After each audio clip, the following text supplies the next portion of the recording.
যারা এসছেন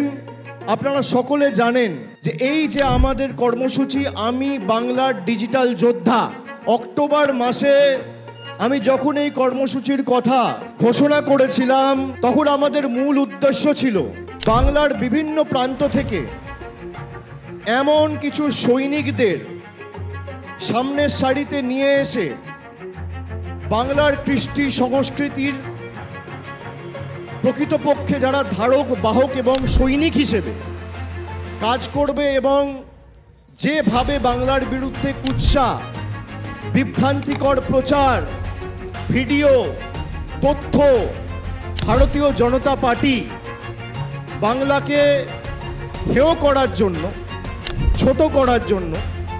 কলুষিত করার জন্য বিভিন্নভাবে টাকা পয়সা ছড়িয়ে ব্যবহার করেছে, আমরা সত্যিই সকলের কাছে অত্যন্ত কৃতজ্ঞ।